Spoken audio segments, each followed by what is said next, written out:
हा सरसकट हे शासन निर्णय रद्द करण्याची आवश्यकता होती, कारण स्पष्ट स्वरूपामध्ये सक्ती, तिसरी भाषेची सक्ती करून मराठीची गळचेपी करण्याचं हे कारस्थान आहे.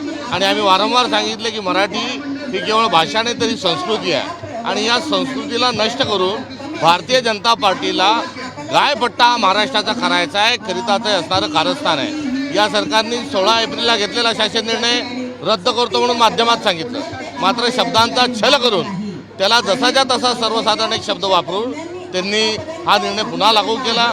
आता पुन्हा त्यांनी तो रद्द करून जो नरेंद्र जाधव समितीची बसवली याचाच अर्थ आहे की सरकार आपला जो राजहट्ट आहे त्यावर ही ती कायम आहे. त्यामुळे हा त्यांचा राजहट्ट जर असेल तर हा महाराष्ट्रातल्या मराठी जनतेचा पण अधिकार आहे की आम्हाला तिसरी भाषा नको नको आणि नको. आणि याकरता जोपर्यंत संपूर्ण माघार शासन घेत नाही तोपर्यंत आम्ही हा मुद्दा लावून ठेवणार आहोत. आता यापूर्वी मुंबईला आणि मंत्रालय आणि या ठिकाणी आम्ही अर्जफाटे करण्याचे आणि कार्यक्रम घेतलेले आहेत. आता isakal.com आहे देशातील नंबर 1 ची मराठी न्यूज वेबसाईट. प्रत्येक अपडेटसाठी isakal.com ला नक्की भेट द्या. मात्र आगामी काळात महाराष्ट्रभर फिरून ही जी आमची भूमिका आहे ही भाषा क्षेत्रात काम करणारे विविध संघटना असतील त्यांनी देखील याचं नेतृत्व करावं, समन्वय करावा. आणि आता महाराष्ट्रभर फिरून यांचा हा जो कुटील डाव आहे हिंदुत्व आणि हिंदू राष्ट्र हा कुटील डाव हाणून पाडला पाहिजे. आणि महाराष्ट्रात राहणारे मराठी बोलणारे देखील हिंदू आहेत. वारकरी संप्रदाय, शिवशाहू फुले आंबेडकर हा विचार देखील महाराष्ट्रातला आहे. मात्र हा विचार समूळ नष्ट करण्याचा जो एक कारस्थान रेशीम बागेतून जे चालवलं जात आहे या सर्व या संदर्भामध्ये एक जनजागरण घेऊन आम्ही लोकांपर्यंत जाणार आहोत.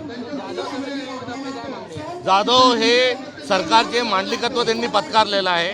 जाधव यांचा या क्षेत्रातला कुठलाही अथॉरिटी नाही, अभ्यास नाही, आणि त्यांना नेमणं म्हणजे सरकारला त्यांच्या मतानुसार निर्णय करून घेण्यासारखा हा एक समिती त्यांनी नेमलेली आहे. त्यामुळे या समितीत नरेंद्र जाधव हे फक्त रबर स्टॅम्पची भूमिका निभावणार आहेत अशा प्रकारची एकंदरीत चर्चा आहे. माझी नरेंद्र जाधवांनाही देखील विनंतीवजा सूचना आहे की त्यांनी या राजकीय आणि या कुटील डावाच्या अनुषंगाने रचलेल्या समितीमध्ये त्यांनी येऊ नये, त्यांनी ही जबाबदारी घेऊ नये.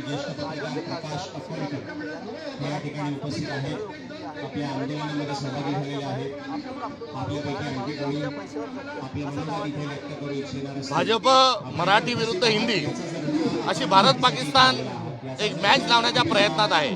त्यांना सविनय सांगितलं पाहिजे की हिंदी आणि मराठी हा वाद नाही, तर अनुसूची 8 मधल्या ज्या 22 भाषा आहेत या गुन्ह्या गोविंदाने आपल्या देशात नांदल्या पाहिजे, ही आमची भूमिका आहे. सर कुठेतरी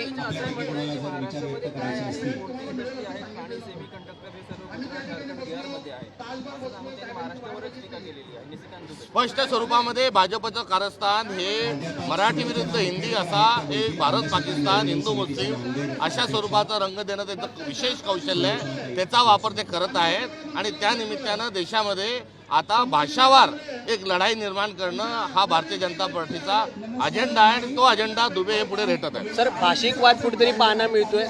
भाषिक वाद कुठलेलाच राहिलेला उद्या मीरा रोड येथे जे ते मराठीचा अजेंडा अशा विषयावरती ते मोर्चा निघणार आहे. त्यामुळे काही दिवसापूर्वी आपण पाहिलं असेल तर तिथल्या व्यावसायिकांनी मीरा रोडमध्ये जो आहे तो मोर्चा काढला होता. हिंसा चुकीची आहे आणि मराठीच्या संदर्भात कोणी अपमान करत असेल, अनुचित उद्गार काढत असेल ते देखील असहनीय आणि गंभीर आहे. मात्र मूळ मुद्दा आपण लक्षात घेतला पाहिजे की सगळ्या ज्या भाषा आहेत या गुन्ह्यागोविंदांनी भारतात राहाव्यात. सगळ्या जाती, सगळे धर्म, सगळे भाषा या गुन्ह्यागोविंदांनी राहायला पाहिजे. हा जो सेक्युलरिझम आपण ज्यांना म्हणतो त्यालाच मोडून काढण्याचा प्रयत्न यामध्ये होत आहे. आणि स्पष्ट स्वरूपात हिंदी विरुद्ध मराठी अशी एक भांडण लावून देण्याचा प्रयत्न भारतीय जनता पार्टी करत आहे.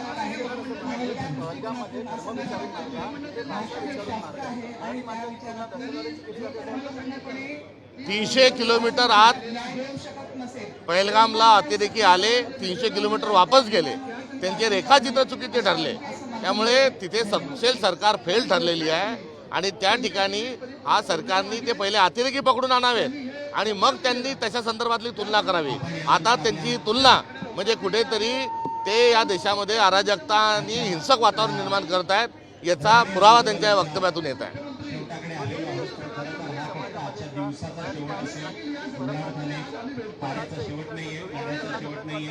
निश्चित ध्रुवीकरण केल्याशिवाय भारतीय जनता पार्टी निवडून येत नाही.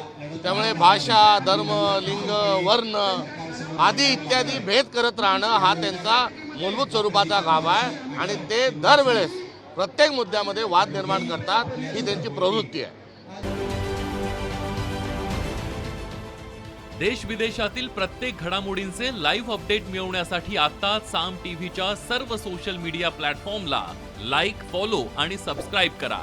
तसंच सर्व नोटिफिकेशनसाठी बेल आयकॉन प्रेस करायला विसरू नका.